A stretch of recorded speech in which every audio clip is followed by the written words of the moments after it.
Sur le sable, les traces de ma vie.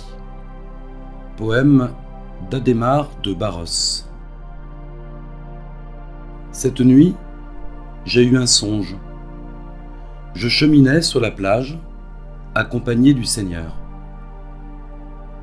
Des traces sur le sable rappelaient le parcours de ma vie, les pas du Seigneur et les miens. Ainsi nous avancions tous deux jusqu'à la fin du voyage. Parfois, une empreinte unique était marquée. C'était la trace des jours les plus difficiles, des jours de plus grande angoisse, de plus grande peur, de plus grande douleur. J'ai appelé. « Seigneur, tu as dit que tu étais avec moi tous les jours de ma vie. J'ai accepté de vivre avec toi. Pourquoi m'avoir laissé seul au pire moment ?»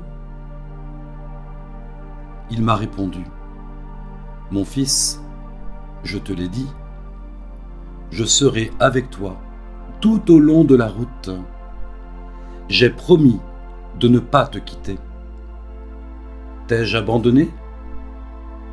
Quand tu ne vois qu'une trace sur le sable, c'est que ce jour-là, c'est moi qui t'ai porté. »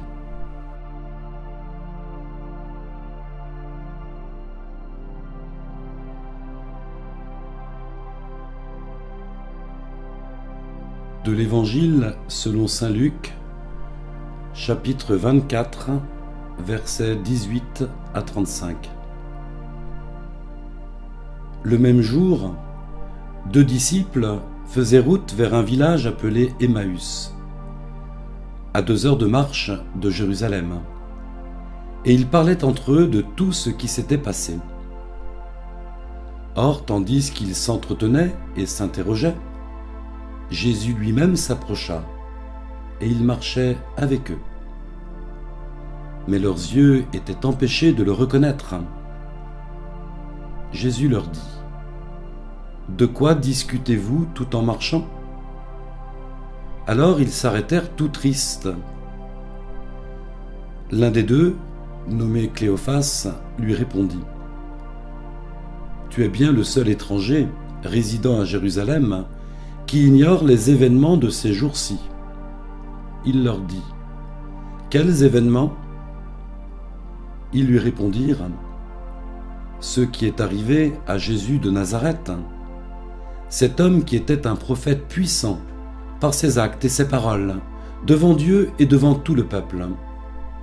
Comment les grands prêtres et nos chefs l'ont livré. Ils l'ont fait condamner à mort et ils l'ont crucifié. Nous espérions que c'était lui qui allait délivrer Israël. Mais avant tout cela, voici déjà le 3e jour qui passe depuis que c'est arrivé.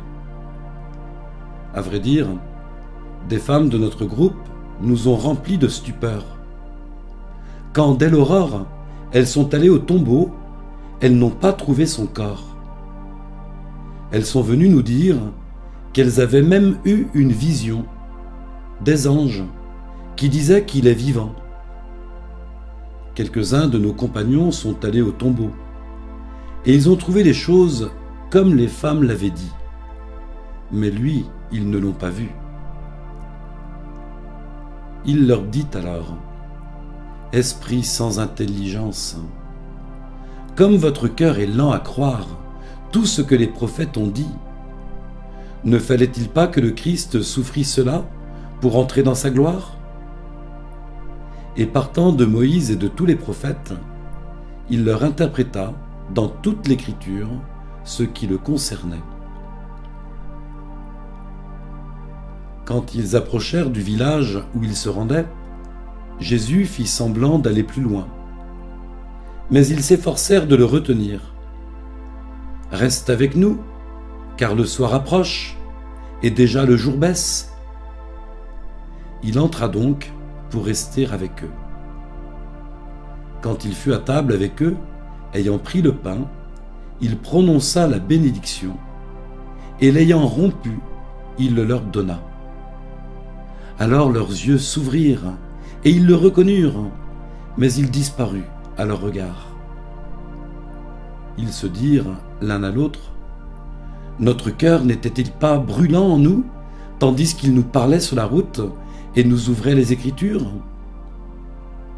À l'instant même, ils se levèrent et retournèrent à Jérusalem.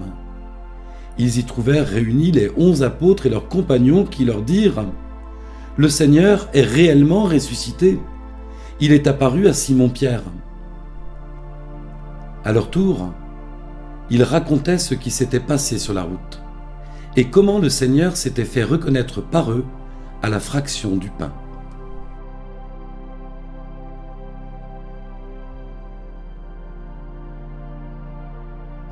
Pourquoi mettre en parallèle ce poème et ce passage de l'Évangile?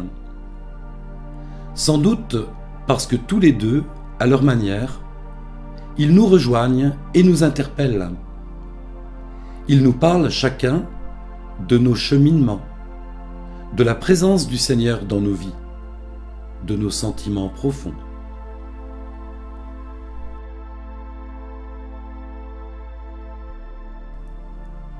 Je cheminais sur la plage, accompagné du Seigneur. 2 disciples faisaient route. Jésus lui-même s'approcha.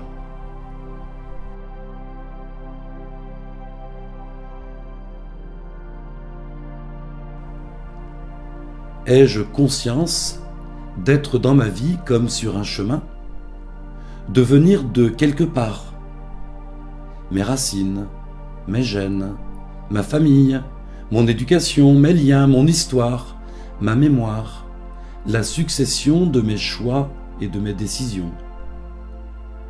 D'aller aussi quelque part, d'être en mouvement, d'aller de l'avant, d'être orienté, c'est-à-dire littéralement aller vers l'Orient, la lumière, ou d'être désorienté, d'aller à l'encontre de la lumière. Mon chemin est-il orienté, désorienté, sensé, insensé? Je peux cheminer en compagnie du Seigneur, être dans la joie et la sérénité.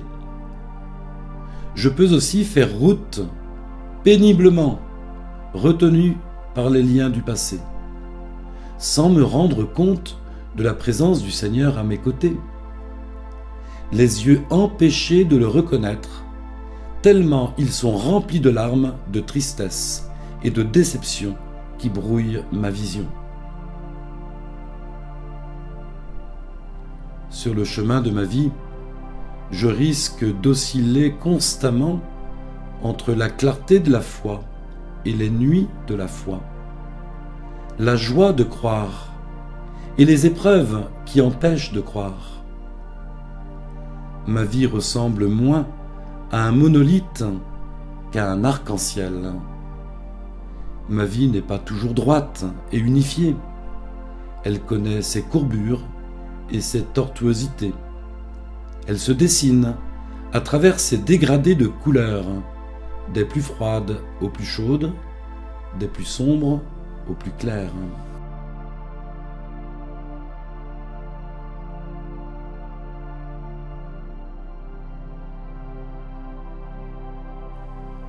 Des traces sur le sable rappelaient le parcours de ma vie, les pas du Seigneur et les miens. Les disciples s'arrêtèrent tout tristes. « Tu es bien le seul qui ignore les événements de ces jours-ci. »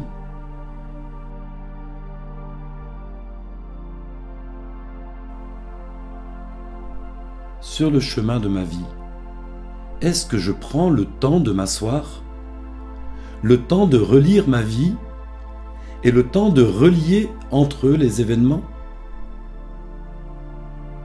Vivre, ce n'est pas seulement enfiler les jours comme on enfilerait des perles à un collier.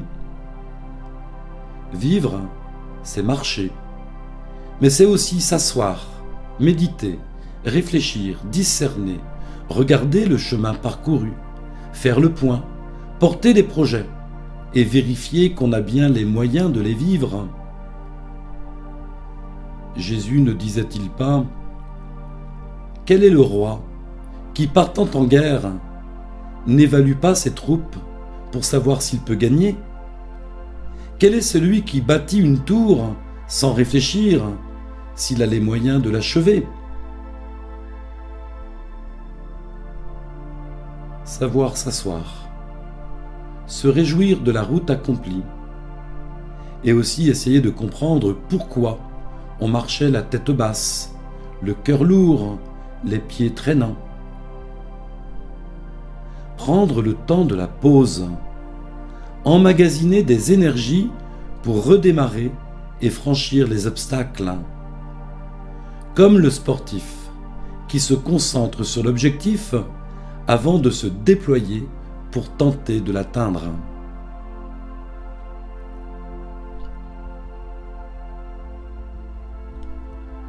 Parfois, une empreinte unique était marquée. C'était la trace des jours les plus difficiles, des jours de plus grande angoisse, de plus grande peur, de plus grande douleur. Quels événements? Ce qui est arrivé à Jésus.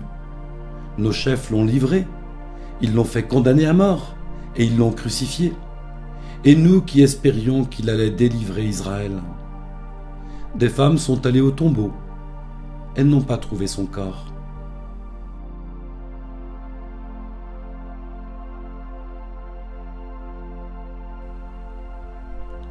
Prendre le temps de s'asseoir, oui, et faire fonctionner la mémoire.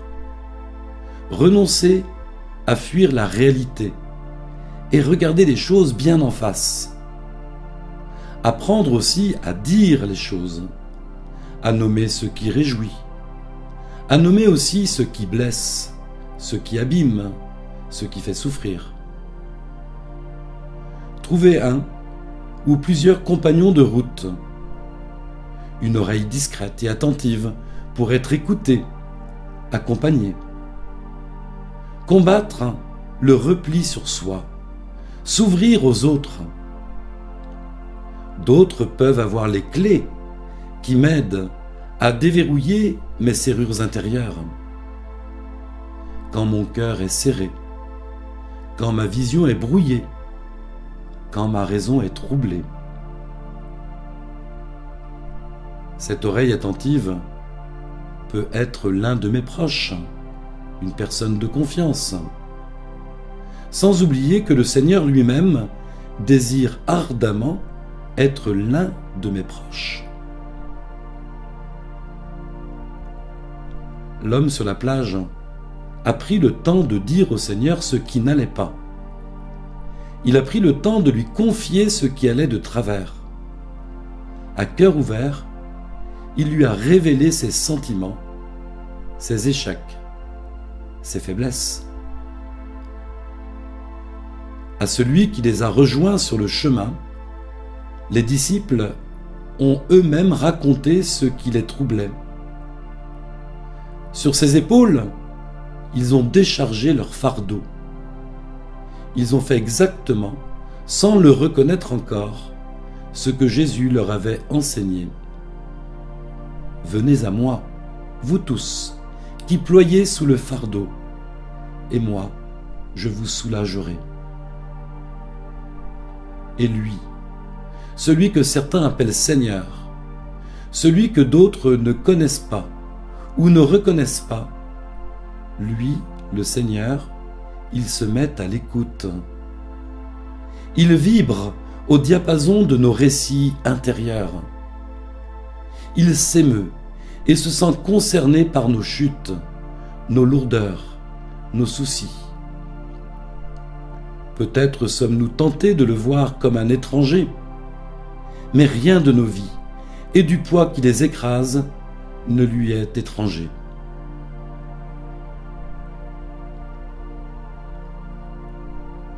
Seigneur, tu as dit que tu étais avec moi tous les jours de ma vie. Pourquoi m'avoir laissé seul au pire moment? Notre cœur n'était-il pas brûlant en nous, tandis qu'il nous parlait sur la route et nous ouvrait les Écritures?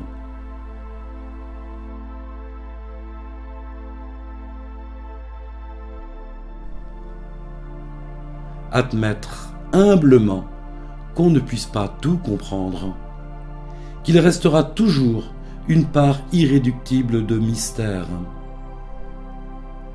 Accepter de ne pas pouvoir résoudre toutes nos interrogations. Reconnaître que le sens des choses n'est pas toujours immédiatement lisible. Il y a une part d'ombre inévitable dans nos vies qui nous empêche de voir clairement. Des brumes épaisses qui peuvent nous faire peur. Et dans le même temps, accepter de se mettre à l'écoute d'une autre parole.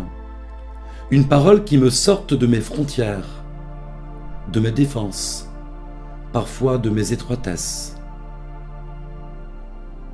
M'ouvrir à d'autres qui peuvent m'aider à décrypter, à avancer, à reprendre souffle et à aller de l'avant. Cette parole peut aussi être celle de Dieu. Dieu crée par sa parole.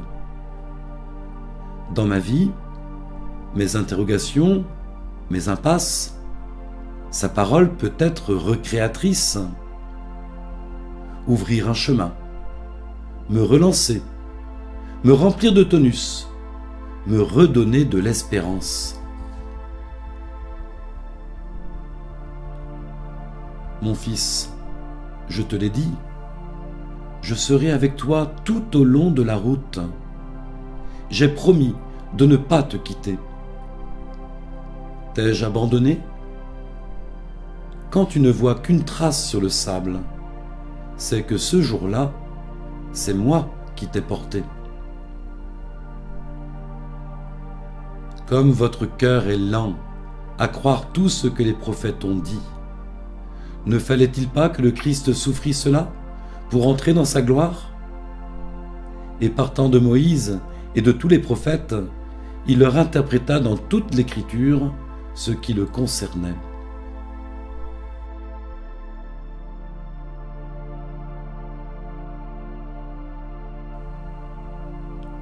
Seigneur, oui, je peine à te faire confiance, comme cet homme sur la plage. Comment croire un seul instant que tu ne puisses être fidèle à ta promesse, que tu me laisserais tomber? Oui, je suis lent à croire, arc-bouté sur mes certitudes et mes principes, m'arrêtant à ce que mes yeux ont vu, comme ses disciples en chemin vers Emmaüs. Seigneur, quelles que soient mes émotions, tu es constamment présent dans ma vie, constamment présent, que je te sois moi-même présent ou pas, que je sois dans la force de la foi ou sa fragilité, toi, tu es là. Tu ne me laisses jamais tomber. Ce n'est pas parce que mes yeux ne te voient pas que je dois en conclure ton absence. Le défaut est dans mon regard, ni dans ton être, ni dans ta posture. La réalité ne dépend pas de ma vision et de mes capacités. La réalité dépassera toujours les capacités de mon intelligence, de mon regard, de mes sens, de mon analyse. Donne-moi la grâce, Seigneur, de pouvoir renoncer à ma toute-puissance. Donne-moi la grâce de me tenir à ma place et de reconnaître que tu me dépasses sans jamais m'amoindrir ou m'humilier. Accorde-moi de te reconnaître dans les signes que ta bonté ne cesse de m'envoyer. Comme à cet homme de la plage qui pleurait, donne-moi d'entendre ta parole d'amour qui encourage et qui relève. Comme à tes disciples qui t'ont reconnu à travers la fraction du pain, donne-moi de passer de la tristesse à la joie, du repli sur soi à l'ouverture au monde. Donne-moi le désir insatiable de me nourrir de ta parole et de ton Eucharistie, d'y puiser régulièrement toutes mes forces. Donne-moi de prendre élan sur le tremplin de ton Église et de porter l'Évangile à ce monde en attente. Seigneur, que ta main qui relève soit aussi la main qui bouscule et qui entraîne.